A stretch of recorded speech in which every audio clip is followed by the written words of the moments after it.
everyone, and welcome to the Changemakers podcast, where we chat with interesting and engaging individuals here and far about change, making change, living change in their own lives, how they've experienced unimaginable change, and innovative ways people uplift the lives of others. We chat about triumphs over tragedies, mindset matters, and how we live out our life's purpose inspirationally. So please join us to be inspired and empowered to be the change you want to see in this world. You know, we can all be change makers in our lives. Here's to the change you're about to bring forth.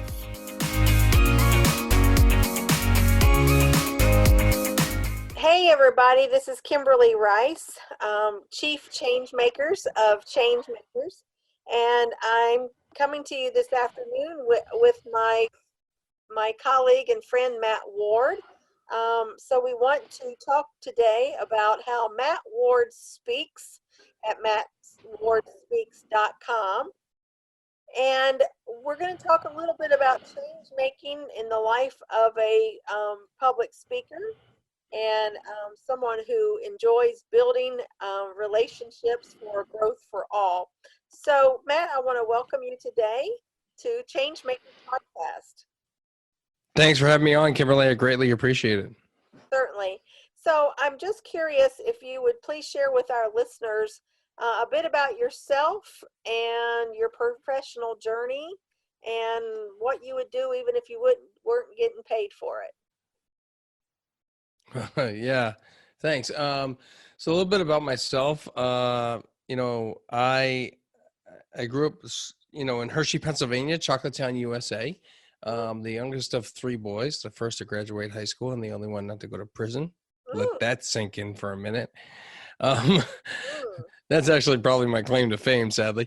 I was in software testing, so I used to test websites, including the largest, or I wouldn't say the largest, but the probably third largest search engine on the planet at one time, which was Lycos.com, and there was all kinds of layoffs in that world, and so I got tired of that, and I decided I'm going to go start my own digital marketing agency.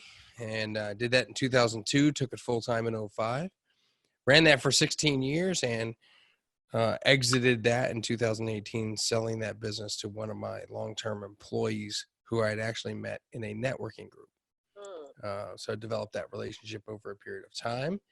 And so that's pretty much. And so now what I do is I travel the country as a professional speaker, teaching service-based business professionals how to get more word-of-mouth referrals by caring about other people.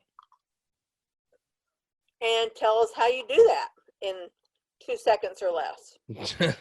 Well, it's really just about getting people to understand that sales really isn't about themselves. It's about others. And right. So if we show up in the lives of other people, if we build true, meaningful, two-way relationships, that people will do more business with us.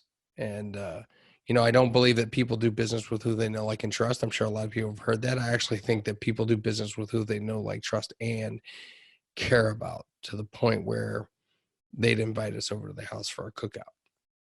Right. Well, so how would you characterize, with the proliferation of all things social media, and how we bring relationship marketing to digital platforms? I'd be curious your take on that. Yeah, I actually think that social media is a fantastic tool to do such a thing. The problem is that we use it wrong. So it's like taking a hammer to try and drive a screw into a wall. It doesn't work, right? And so what we need to do is make sure that we're using the tool of social media as a tool to understand who our quote unquote friends are, our followers are, and then build those relationships with those people, outside of social media. You can still build a relationship with them inside of social media, but The real power of it is taking it offline. That's where relationships really start to blossom. Absolutely. I mean, there's no other way. I mean, I can't tell you how many people that I've engaged with online, LinkedIn, etc., and we find commonalities. We find that we may even do business with people in our same, regions, if not neighborhoods. I mean, my network and my business is national, if not global. Yet it always comes down to those personal connections that really set it on fire, and create more of a momentum and commitment to nurture that on an ongoing basis. Yeah, I mean, I think most people stop at the connection point, but I don't think that's a true connection, right? So they connect, so to speak, they become linked in those social platforms, and then that's it. They don't go any farther. There's no follow-up. There's no continued conversation. There's no really understanding about who the other person is. And it's those types of things that really set us apart and make us more effective as business people, as life people. I mean, at the end of the day, our relationships are what we have. They're are the stock in our personal lives.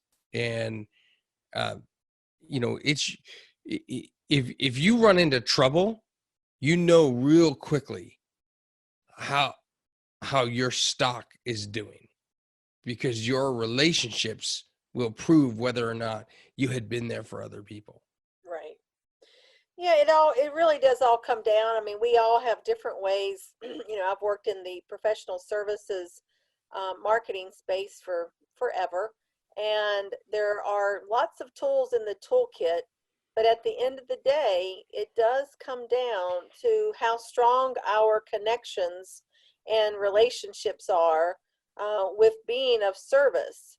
I have often found, um, and I think it still holds true today, that even say, for example, on LinkedIn, I aggressively grow my community on LinkedIn for various reasons, aside from the fact that I just love learning new things and learning about people's journeys. But when I see individuals who come to me and want to link in with me or connect with me, and right out of the gate, they're selling me something. Right out of the gate, and it's just it's so off-putting. And oftentimes, depending on where I am, I'll take the time to shoot back an email. First of all, I don't accept their LinkedIn connection request, but then I'll take the time to circle back around and say, John, I mean, thanks for reaching out, but I just feel like this is, your outreach is a violation of the spirit of LinkedIn. If you want to connect with me and learn about me and how we might collaborate or nurture a referral relationship, I'm all for that. But nobody wants to feel sold, or nobody wants to be sold to. That's right. People want to buy, but they never want to be sold to. And this is the confusing part to me, and I still have yet to figure it out. Do the people who are actually doing this, do they actually like to have this done to them? Exactly. Well, it's interesting because I just had this exchange the other day with this fella who reached out to me, and I have to say, and I'm not picking on the guys, but it happens more with men reaching out to me than with women reaching out to me. And so Yeah, 4 to 1, 4 to 1. I've seen that. okay, so Mm-hmm. I have to think that because I'm a communication specialist, and I understand that there are tremendous differences in how men and women communicate naturally. So by this fellow's response, and I'm just going to look in. Oh, here it is. So this fellow said, when I said that I felt like it was violating the spirit of LinkedIn with giving me an overt sales pitch, he goes, "I'm sorry you feel that way. I was just introducing what we do. And yes, I do have an interest in learning more about you and your business, but only if you'd like to share." And so that to me tells me he doesn't get it. Mm. Because the whole point of him basically pitching me his business under the guise of just sharing with me what he does, but it's not about him. This is what I think a lot of people have a hard time understanding, is that as much as we all are on a path, ultimately, if when we bring that service mindset into our everyday lives, into our businesses, into the workplace, wherever, we have to step out of the way, and it's all about being service, service above self, and how can we be of service to someone else? And it's only then that the connections are really made. Right. And I have two very clear examples of this on my blog, on my website. The first one is titled, "Are you selling or connecting on LinkedIn?" Right? Because remember that the button that you send on LinkedIn is a connection request. Correct. And so this individual sends over this thing that says, "I'd love the opportunity to speak about a business opportunity at your earliest convenience. My company," which I remove the company name, "creates platforms for professional speakers, coaches, trainers to scale their business. If you want to hear more, please reply, John." So I said, "No, thanks. Was that your purpose for connecting?" He said, "We offer a technology solution to people such as yourself that can be a source of ongoing revenue. If you want to see at least a one-page summary of what we offer, let me know." So I replied and said, "I can't possibly do business with anyone that avoids direct questions. It's unethical in my book. Yep. Thanks for thinking of me. Best of luck." And his response was, "Have you ever heard of network marketing? LOL. Ah! Why is this unethical since we offer a legitimate service that can help people achieve their goals? What do you do that helps people? How do you reach your prospective audience?" So I said, Wow. My response was, "Dude, really? You have no idea what my IP is. It's word of mouth referrals." With just a little bit of research on my profile, you could have known that before attempting to connect to me and sell me something. I might actually want your product, but will never buy if all you are interested in is a sale and not a relationship. P.S. This is far from network marketing. Just because you connect to someone on LinkedIn doesn't mean that they're in your network. You need to earn that right. Good for you. So this is part of the problem. The other issue that I wrote about was LinkedIn done wrong. And what it was an individual I connected, another professional speaker. We're in the same space. I knew him personally, and he sent me no cultivation, no relationship building at all, but then sent me a message. I think I connected, I don't know. I had been connected maybe for a few months. Sent me a whole bunch of links to listen to his podcast, and there was not a lot of cultivation there, right? And then he asked me to register for his event, which was a fee-based event, and I'm not even his ideal client, at least in my message. And then he asked me to bulk buy his books. Like, he was coming out with a new book. He asked me to bulk buy them. And then he followed that up before I could reply with, "Sorry for the generic impersonal message, just trying to get the word out." So I thought maybe he knew that wasn't the right way. So I replied, "It's probably not the most effective to get the way to get the word out." But then he just kept going. And then he asked me for a referral. He actually asked me to refer him. And that's something big I'm on, that I don't believe you should ever ask anybody to refer you. I publicly state that in all of my talks, in my book, on my blog. I believe that asking for a referral comes across as begging. In asking for an introduction is completely different than asking for a referral. Asking for a referral is asking someone to send you business. Right. And people don't like that, right? We buy a car. We don't like to be asked for 3 names of people that need a car. And so we just cringe with and we start to shake when that happens, right? And so I don't understand why, if we don't like to have that happen, why it's okay for us to ask others to do that. Right. And once again, we have an individual that knows nothing about me asking me to do something that's it's in direct violation of my IP. And this is the problem as a whole with not building a relationship. It's transaction based, not relationship based. And while it is true that the relationship stuff takes a lot longer to grow over time. The foundation is much more firm that way. And that's one of the problems with relationship stuff. It's also one of the reasons why I do something very unique on LinkedIn. If people send me a LinkedIn request, I send back a video response. Usually the video response, because it's so unique and so different, just in the nature of the delivery of it, it stops the sales pitch 99% of the time. And so the question becomes, okay, great, I stopped the sales pitch, but now what? Does the person want a relationship? Do we try and build a relationship? And you obviously can't do this with hundreds and thousands of people, but what you're trying to do is you're trying to find your pool of fish to swim in, right? And you're trying to stick with the right people that work for you.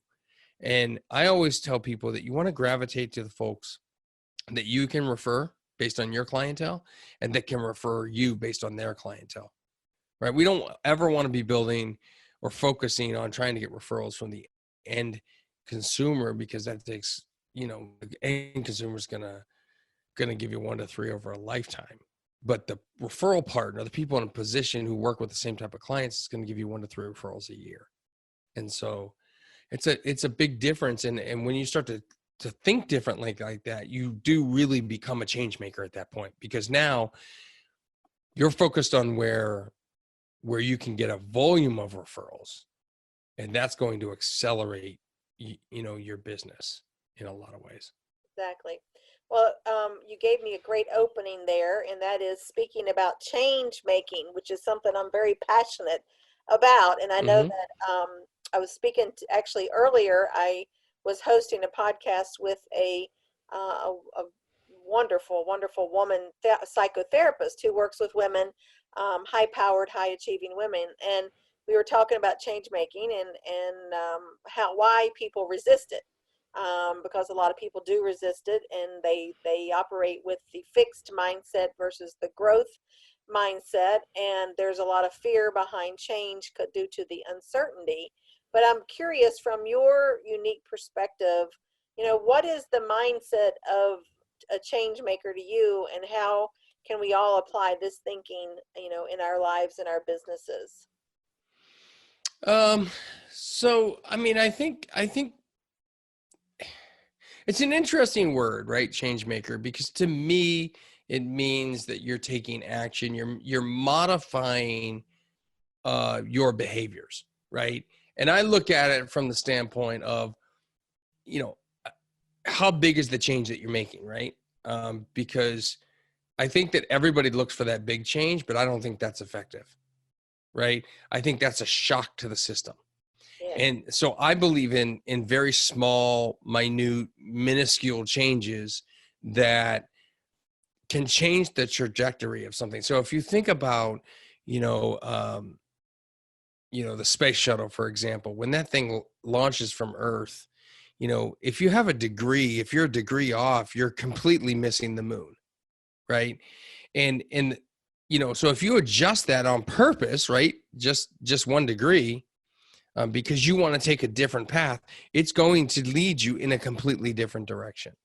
And I'm a big believer that if you can make small, tiny changes in your life and in your business, that the impact that will have on you down the road will be massive. Think about the financial planning perspective, right?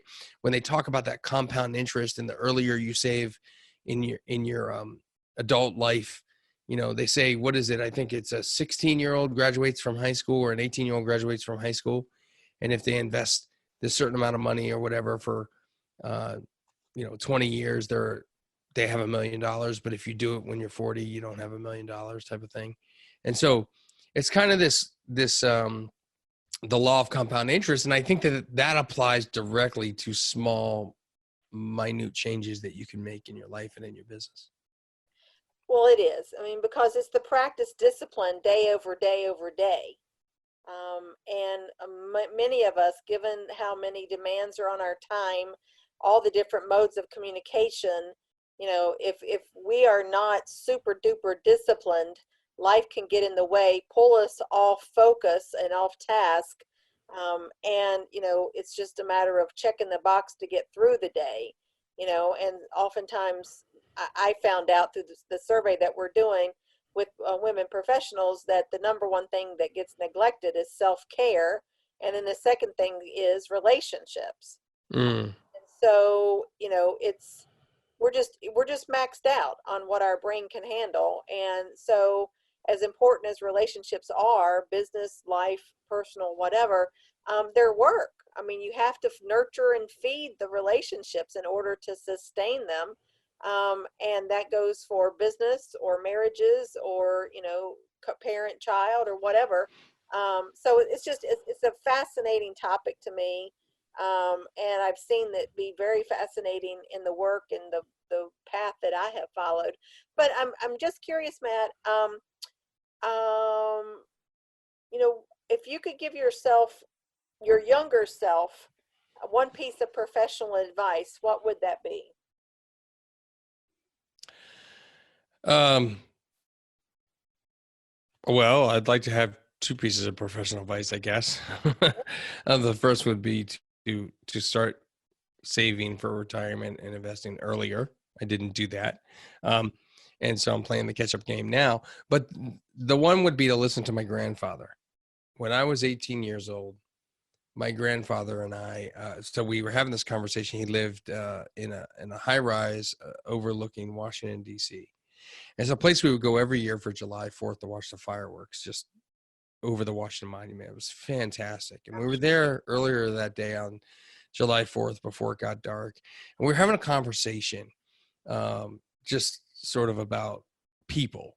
And he said to me, well, it's not what you know, it's who you know.